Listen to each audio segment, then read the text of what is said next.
Vyetnam sayohatida kiyish uchun tkani zulfiyadan olingan viskoza shovuk matosidan chetvert klosh bichib tikamiz. O'z asosimizni chiqarib olamiz va xohishga ko'ra reglan shaklini oldi va orqa qismlarga beramiz.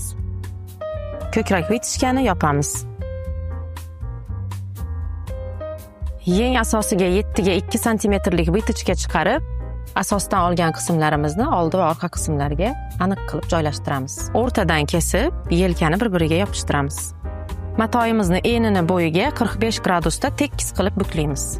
Vitichkalardan ochilgan haqni yarimichalik bu qismga, yarimichalik mana bu qismga beramiz. Chunki bular ochilganda mana bu bilan tenglashadi va barcha qismlariga birdek to'kilib turadi. Beldan pastki qismga o'zingizga kerak uzunlikkacha uzaytirasiz. O'zi bunaqa fasonlarda bilasiz, matolarni eni ensiz bo'lganligi uchun bo'y bermaydi. Biz shuni bo'yini chiqarish uchun reglandan foydalandik. Orqa qismini ham xuddi shunga o'xshash holatda vitichkasini biroz kesib, barcha qismlariga bir xil haq qoldirasiz.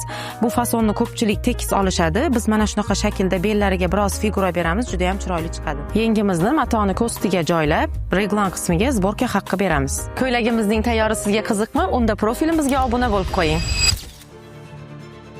Qizlar, ko'rib turganingizdek belga ozgina figura qo'shganmiz va etak qismlari bir xilda klosh bo'lib tashab turadi va albatta etagi yaxlit holatda chiqqan. Ko'ylagimiz sizga yoqdimi? Unday bo'lsa videoga like bosib, tikuvchi tanishingizga yuborib qo'ying.